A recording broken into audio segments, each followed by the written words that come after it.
د خطوشه ښار د یوې غرنۍ سیمې په منځ کې جوړ شوی. د غرونو لمنې په میوه لرونکو ونو پوښل شوي او د غرونو په ښکتنۍ برخه کې د اوبو ویالې او لښتې بهیږي. په خطوشه ښار کې وحشتناکې او دنګې ودانۍ جوړې شوي، ځکه دغه ودانۍ له لویو ډبرو جوړیږي او ځینې دومره لوړې دي چې سړی ویروي.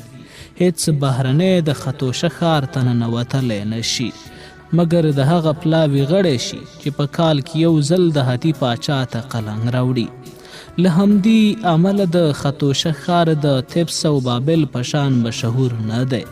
په دې ښار کې اوسیدونکي له بهرنیانو سره خبرې نه کوي او که کوم بهرنی ترې پوښتنه وکړي او هغوی هم په بهرنۍ ژبه پوه شي نو وایي نه پوهیږو. خو له دې سره سره ملایم خلک دي او له بهرنیانو سره دښمني نه کوي. د دغه ښار د لویانو شتمنو کسانو جامې عجیبه آن د کتو دي. دوی لویې جامې اغوندي، پراخ لستوڼي لري چې یو سر یې ځمکې ته رسیږي او د خپلو جامو په سینې کې وزر لرونکې دایرې انځوروي. لوړې او د تیرو څوکو لرونکې خولۍ لري او د مصریانو په شان ګیرې خرۍ. ځینې اشرافان او خانان حتی د سر ویښتان هم د ګیرې په شان خرۍ، خو د سره په منځ کې اوږد کاکل لیدل کیږي. د هاتي اشرافان او خانان د نړۍ د نورو هیوادونو په شان څرب او چاغه دي. مخونه یې روښانه دي او معلومیږي چې ډېر خواړه خوري.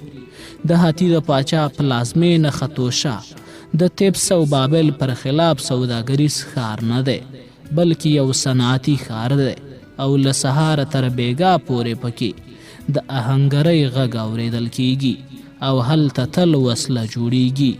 د هاتي اوسیدونکو د نورو متمدنو ملتونو پر خلاف بهرني مزدور عسکر نه لري او ټول عسکر یې د سیمې اوسیدونکي دي. زه فکر کوم چې د دوو خبرو له کبله بهرني عسکر نه ګماري. یو دا چې بهرنیان د ځان په شان میړني او زړور نه بولي، او بله دا چې فکر کوي که بهرني عسکر هر څومره میړني او زړور هم وي خو بیا هم اجیر او مزدوران دي او د یوه ځایي عسکر په شان نه په هیواد زړه خوږوي او نه همت لري. هاتي ځایي مشران لري او هر مشر په خپل ولایت کې کورواکي لري، خو د هاتي د پاچا اطاعت کوي. په هاتي کې د عدالت اجرا کول عجیبه دي چې متمدن ملتونه پرې باور هم نشي کولی. په دې هیواد کې که یو ځایي پاچا د هاتي د پاچا خلاف بلوا وکړي او لټه وکړي چې پاچا وپرځوي نو هغه بلواګر ځایي مشر نه وژني بلکې هغه یو سرحد ته استوي چې له نورو ملتونو سره په جنگ کې تجربه پیدا کړي او جنگي شخصیت خپل کړي. په هاتي کې که یو څوک کوم کس وژني هغه نه پدار کوي بلکې قاتل دنده لري چې د مقتول د وینې بیه د هغې پاتې کسانو ته ورکړي. په دغه هیواد کې که یوه میړوښه ښځه یو بل نارینه ته لیواله شي نو نه ښځه محکوموي او نه یې مین ته سزا ورکوي بلکې ښځه حق لري چې د میړه له کوره ولاړه شي او د خپل مین په کور کې پاتې شي، خو مین باید د میړه تاوان په سرو زرو یا مالونو ورکړي. که یوه ښځه یا سړی له واده وروسته بچیان رانه وړي دغه ګډ ژوند باطلیږي. ښځه یا میړه مجبوره کیږي چې د بچي د راوړلو لپاره بل خاوند یا ښځه انتخاب کړي، ځکه د هاتي پاچا له خپل رعیته غواړي چې ډېر بچیان وزیږوي.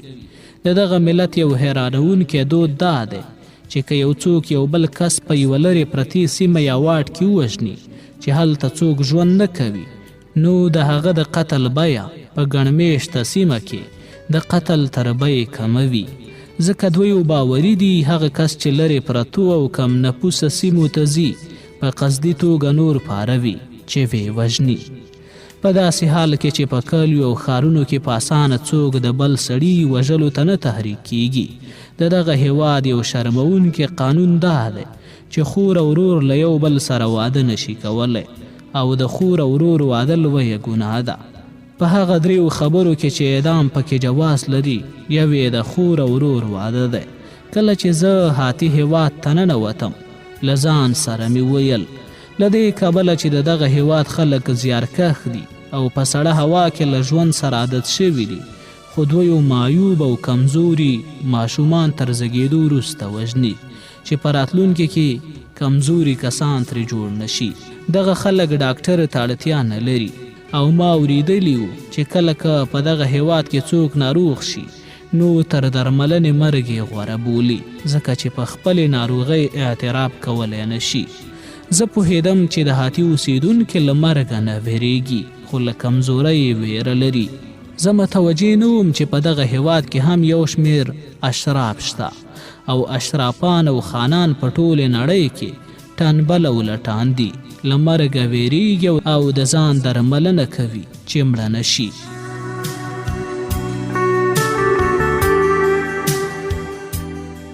له همدې امله ځینې خانان به په بدلو جامو کې د شپې مهال زما کور ته راغلل او ما به یې علاج کوه. زیاتره پکې په شرابو کې د ډېر افراط له امله کړېدل. د خطوشه خانانو به ډېر شراب څښل او لاسونه به یې د ډېرو شرابو له امله رېږدېدل. ناروغانو به غوښتل چې د هغې د لاسونو د رېږدېدا علاج وکړم او ما به د حمام کولو او مسکنو درملو په وسیله د هغې علاج کوه.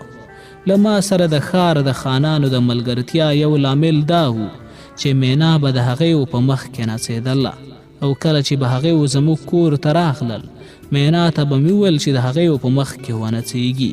هغې به ګرانبیه ډالۍ ورکولې او ما په خپله هم له ناروغانو سره او سپین اخیستل او په لنډه موده کې شتمن شوم. په داسې حال کې چې هاتي ته د ننوتو پر وخت مې فکر کوه چې له هاتي د ستنېدا پر وخت به تشې همیانۍ له ځان سره وړم.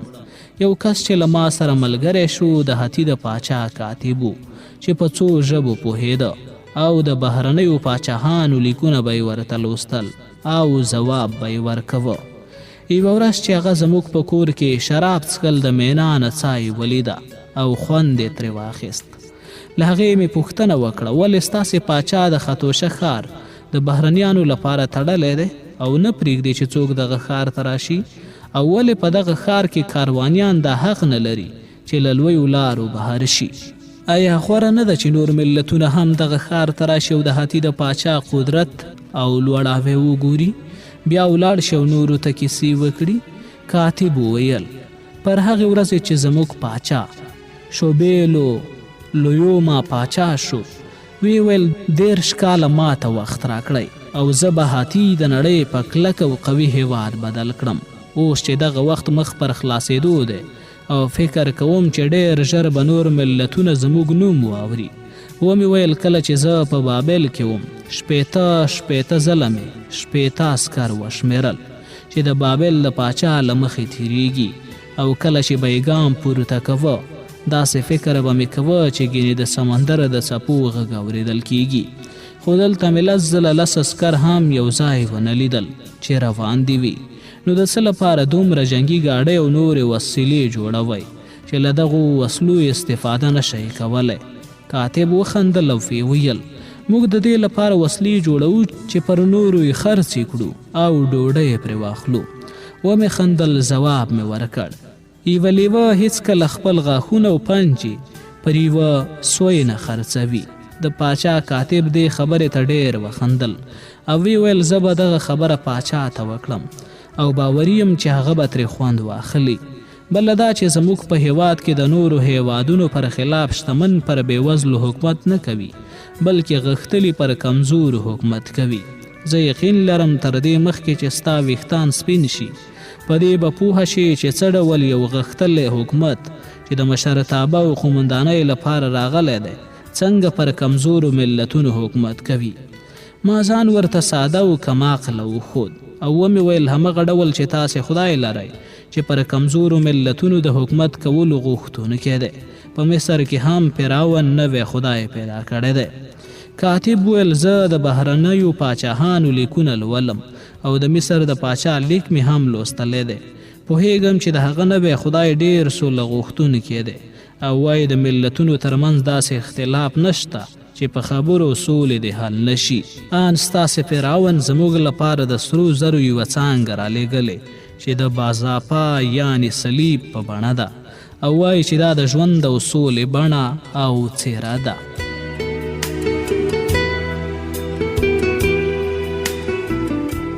کله چې کاتب دغه خبرې کولې خپلې ګوتې سره متقاطع کړې چې ما پوهه کړي دغه څانګه څه ډول ده او کومه بڼه لري. هغه مطالب چې په دغه کتاب کې د ملتونو د ژوند دودونو او د هغو د پاچاهانو د نومونو په هکله او منجمله د دغه صلیب په هکله لولئ له تاریخي اسنادو اقتباس شوي دي. سند او لاسوند لري او د دغه پینلینډي کتاب ارزښت هم په دې کې دی چې مستند مطالب لري او صلیب هغه نښه وه چې کابو 4000 کاله مخکې یعنې د عیسی علیه السلام له میلاده 2000 کاله مخکې د سولې سمبول ګڼل کېده. ژباړن بیا یې داسې وویل که ستاسې فرعون زموږ لپاره سره زر راواستوي چې موږ د هغه رالیږلې طلا خپلو صنعتګرو ته چې وسلې جوړوي په مزد او اجوره کې ورکړو نو تر څو کلونو پورې کولی شي له سولې برخمن شي. خو د هغه د سولې دوره به ډېره لنډه وي ځکه کله چې زموږ پاچا پوهه شو چې په کافي اندازه وسله او خواړه برابر کړي نو پر دغه ورځ به د مصر فرعون هم د نورو پاچاهانو په شان زموږ د پاچا تر امر لاندې وي. ګنې هغه او ټول رعیت به یې قتل عام شي. خو دا هغه مسلې دي چې د یوه ډاکټر سره پرې نه خلاصیږي ځکه چې ډاکټر د پیښو د درک کولو وس نه لري. ما وویل له دې کبله چې ډاکټر هم د نورو په شان عقل لري او که په ټولو راتلونکو پیښو پوهه نشي حتما یې په ځینو سره خلاصیږي. زه اټکل کوم چې په راتلونکو وختونو کې به د مرغانو ټپوسانو شغالانو د خېټې د مړېدا وخت وي ځکه چې ډېر کسان به ووژل شي. څوک به ونه شي کولی چې مړي د مومیایي کولو یا په چاټیو کې د ایښودلو او یا په ځمکه کې د ښخولو لپاره راټول کړي. کاتب وخندل او ما وویل تر دې مخکې چې د هاتي هېواد ته راشم اورېدلی مې وو چې تاسې هغه اسیران چې په جنګونو کې ونیسئ لندوئ او هغه په خپلو ژرندو کې تړئ چې د ژرندو ډبرې وګرځوي. ما پر دغې خبرې باور نه کوو خو په دغه هېواد کې مې هغوی په خپلو سترګو ولیدل او دغه چاره له یوه متمدن ملت سره نه ښایي. دغه راز ما اورېدلی چې تاسې په خپلو سرحدونو کې د نورو ملتونو په خاورې د تیری په وخت زړه بوږنونکي بې رحمۍ کوئ، د خلکو لاسونه پرې کوئ، د سر پوستکې پر مخونو اړوئ او ځینې کسان په سیخونو پورې نښلوئ. دغه اعمال د وحشیانو دي نه د یوه متمدن ملت. کاتب وویل موږ له دې عمله د اسیرانو سترګې باسو او بیا هغې په ژرندو کې تړو چې یو متمدن ملت یو ځکه که د دوی سترګې ړندې نه وي ځمکه اسمان او مرغان به وګوري او له دې کبله چې آزاد نه دي نو خواشیني به شي، د تېښتې لټه به وکړي او زموږ لپاره به تل ستونزې پېښوي. خو د نورو هیوادونو په سرحدونو کې د پولې د اوسیدونکو د لاسونو د پرې کولو او د سرونو د پوستکو د جلا کولو او د هغې پر مخ د همغه پوستکي د راکاږلو یا په سیخونو کې د هغې د ځوانندولو کار هم یوه ښېګڼه لري. د دې کار لامل هم زموږ تمدن دی ځکه چې موږ نه غواړو په نورو هغو هیوادونو کې وژنه وکړو چې اوسیدونکي موږ ته کار کوي او قلنګ ورکوي. دغه راز نه غواړو چې د جنګونو له امله د هغې ښارونه یا پټي او باغونه وران شي ځکه که دغه ښارونه موږ ونیسو زموږ په برخه به هیڅ هم نه وي. موږ پوهه شوي یو چې د ګاونډیو هیوادونو د کنټرولولو او تر سلطې لاندې د راوستلو لپاره تر ټولو غوره وسیله د رعب او ویرې رامنځته کول دي ځکه هغه ملت چې له ویرې او رعب سره مخامخ شي هغه پوځ ته ورته وي چې له جنګه وړاندې ماتې خوړلې وي. دغسې ملت نور د پردیو لاس نشي لنډولی او د هغه له قدرته نشي ژغورل کېدای. له همدې امله موږ په خپلو سرحدونو کې د نورو هیوادونو په خاوره کې دغه ډول اعمال ترسره کوو چې خلک وویروو او مخکې له مخکې خپل دښمنان ناکام کړو. ما ورته وویل آیا د نړۍ ټول ملتونه ستاسې دښمنان دي او په نورو ملتونو کې دوستان نه لرئ؟ د هاتي د پاچا کاتب وویل زموږ دوستان هغه ملتونه دي چې زموږ تر سلطې لاندې وي او موږ ته قلنګ راکړي. دغه ملتونه په خپل حال پرېږدو او د خپلو عادتونو او دودونو د ساتلو او د خپلو خدایانو په عبادت ورته څه نه وایو. زموږ نور دوستان هغه ملتونه دي چې لا زموږ ګاونډیان نه دي، ځکه کله چې زموږ ګاونډیان شول دومره پلمې ورته لټوو چې ورسره جنګ وکړو او د هغې خاوره ونیسو او بیا یې اړ کړو چې موږ ته قلنګ راکړي.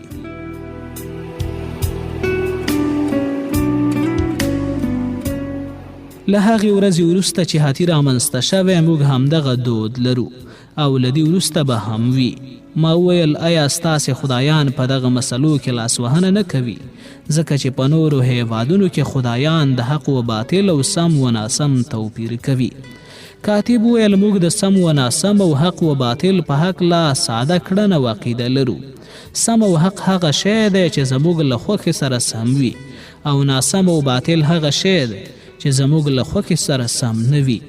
سینوها دا خبره ومنه چې زموږ ستاسې او نورو ملتونو په دین کې کوم توپیر نشته، ځکه چې ستاسې او نورو ملتونو له نظره هم سم او حق هغه دی چې شتمني غواړي او ناسم او باطل هغه شی دی چې بېوزلي ورته ګروهمن وي. سینوها ته یو ډاکټر یې او عقل یې تر دې ډېر کم دی چې په دې موضوع دې سره خلاص شي او پوه شي چې د دنیا له پیله تر ننه پورې هر څه چې شتمن ویلي هغه حق او سمه خبره ده او هر څه چې بېوزله یې وایي ناحقه خبره ګڼل کیږي. د دنیا تر پایه پورې به هم داسې وي او یوازې د شتمنو ظاهري بڼې بدلیږي او په هر پړاو کې یو شی د بډایتوب نښه ده. کله پسه او غواګانې د شتمنۍ نښې وي او کله هم سره او سپین. ځینې وخت د یوه مقام او څوکۍ لرل او کله یو کسب لکه ډاکټري، کوډګري او د پاچا کتابت د شتمنۍ نښه وي. تر هغې چې دغه نړۍ وي د بېوزلو خبره به اهمیت نه لري او هر څه چې وایي باطل به وي.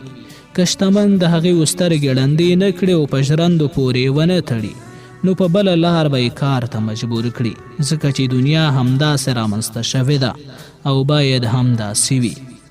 بېوزلي ځکه رامنځته شوې چې بېوزله د شتمن د سوداګۍ وسیلې برابرې کړي او په خپله تل په بېوزلۍ او لوږه کې ژوند وکړي. د نورو پر تمدن زموږ د تمدن ګټه په دې کې ده چې موږ ټول شتمن یو او نور ملتونه د ځان تابع او بېوزله کوو چې تل زموږ لپاره زیار وګالي او خپله ګټه تل د قلنګ په توګه موږ ته راکړي چې موږ په سوکالۍ کې ژوند وکړو. خو زموږ د خاصې پرګنې خدایان دوه دي، یو اسمان او بل ځمکه. هر کال په پسرلي کې د دغه دوو خدایانو په ویاړ جشن جوړو او د ملت لاره خلاصو چې خلک هم جشن جوړ کړي، ځکه په کال کې باید یو ځل د ملت مخه خلاص شي چې جشن جوړ کړي او یوه ورځ په خوشحالۍ تیره کړي. د خلکو د ازادۍ لپاره تر ټولو ښه فصل پسرلی دی، ځکه چې په دغه موسم کې ځمکه له اسمانه بلاړبیږي، ژوند بیا پیلیږي او انسان هم د ځمکې په شان دی. موږ د ښځو د حامله کېدو لپاره ډېر خوشحالیږو او اهمیت ورکوو، ځکه هغه ملت چې پر ټولې نړۍ حکومت کول غواړي باید ډېر ماشومان وزیږوي چې قدرت یې په ځمکه کې پراخ شي. زموږ عام خلک بیا د نورو هیوادونو د عامو پرګنو په شان ډېر خدایان لري، خو موږ د هغې عقیدو ته اهمیت نه ورکوو، نه یې د عقیدو مخه نیسو او نه یې هڅوو، ځکه چې د هغې عقیدې له سیاسي پلوه موږ ته ګټه او تاوان نه لري. موږ د هغه خدایانو پلویان یو او خلک یې عبادت ته هڅوو چې د زور او وحشت پلویان وي، ځکه چې په زور باید پر نورو حکومت وکړو او د وحشت او ترهې په مرسته باید نور ملتونه وویروو چې تابع شي.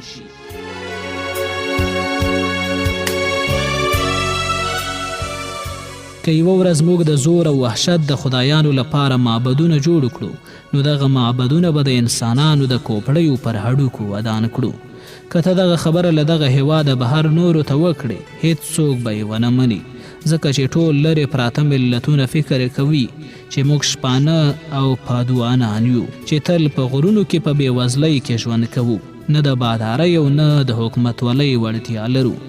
د پاچا کاتب له دغه خبرو وروسته زما له کوره ووت او د هغه له تللو وروسته مې مینا ته وویل په دغه هېواد کې له پاتې کېدا موړ شوم، ځکه په هغه شیانو چې باید پوهېدلی وی پوهه شوم. کله دې وروسته په دغه ښار او دغه هیواد کې پاتې شم ښایي مړ شم او که یې زه په عادي ډول وژلی دومره نه ویرېدم. خو په دغه هیواد کې چې کله بهرنیان وژني پوستکی یې باسي او یا هغه یې په سیخونو کې ورکوي. نو غوره ده چې ډېر ژر له دې ښاره وتښتو او ځان وژغورو. پر بله ورځ ما له خپلو ناروغانو څخه بل څه واورېدل او هغوی ویل که څوک په حتی هیواد کې د حکومت له رسمي عقیدې پرته بل عقیده خپره کړي هغه د کوډګر په نوم نیسي او په سیخانو کې ورکوي. له بده مرغه ما څو ځله داسې خبرې کړې وې چې د حتی د حکومت له رسمي عقیدو سره یې اړخ نه لګوه. نو هره شیبه د دې امکان و چې ما ونیسي او په سیخانو کې مې ورکړي. نو خپلو ناروغانو ته مې وویل چې د ستنېدا نیت نه لرم او له دې کبله چې هغې د حکومت په اداره کې نفوذ درلود ما ته یې د وتلو اجازه واخیسته او وټاکل شوه چې له ځانګړې لارې تیر شم او ځان ساحل ته ورسوم.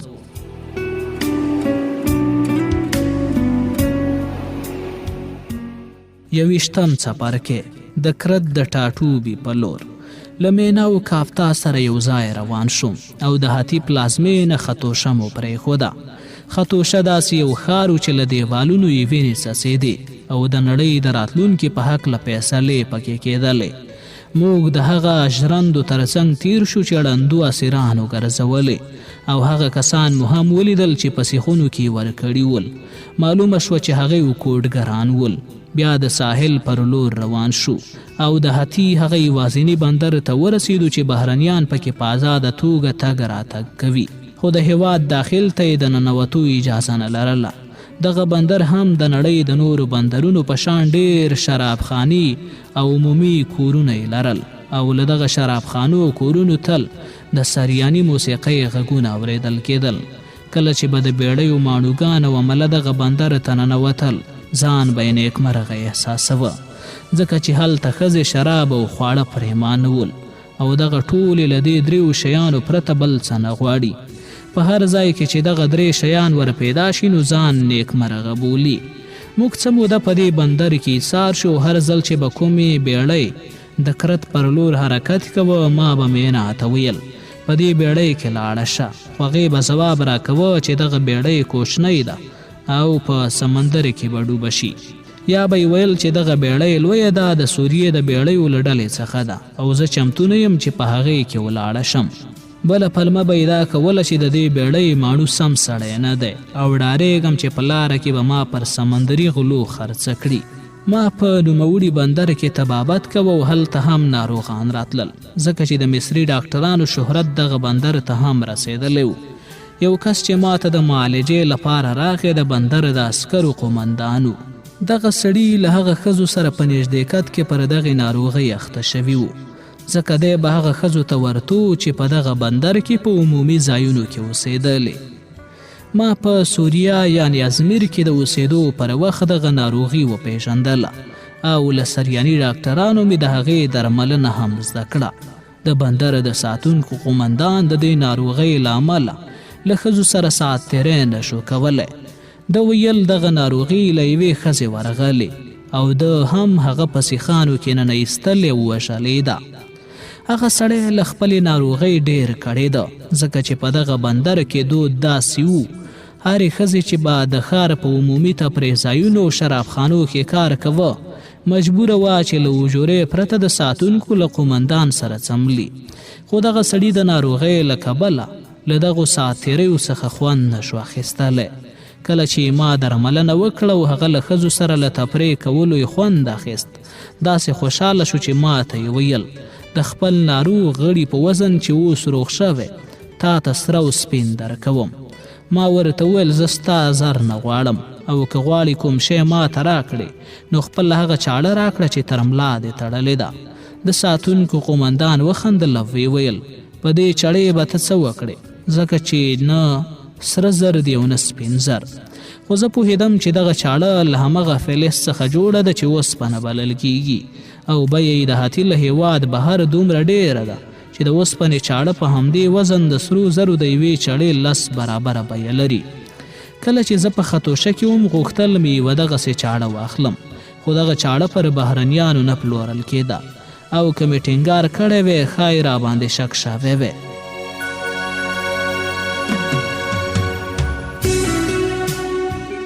او دا به څرګنده شوی وی چې زه نیت لرم دغه چاړه له هاتي څخه د باندې یوسم، خو دغې چړې د هاتي د اوسېدونکو لپاره ارزښت نه درلود. کله چې د ساتونکو قمندان پوهه شو چې زه په رښتیا دغه چاړه غواړم او په دې هم پوهېده چې زه به ډېر ژر له هاتي ولاړ شم، خپله چاړه یې ماته راکړه.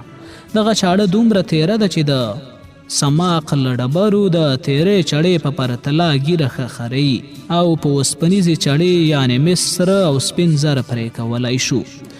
په دې بندر کې یو څړځای و چې د هاتي خلکو به هلته خپلې غواوې او غویې پویول او ځوانانو به له هغه غویو سره لوبې کولې. د هغې په مخ کې به نڅېدل او پر ملاو به یې غشي ټومبل. کله چې مینا دغه غویا لیده خوشحاله شوله، ځکه چې پوهېده دغو غویو په مخ کې نڅېدل او د خپلې نڅا تمرین کولی شي. کله چې ما د لومړي ځل لپاره د سخوندر په مخ کې د مینا نڅا ولیده، داسې حیران او حق پک پاتې شوم چې بیانولی یې نشم.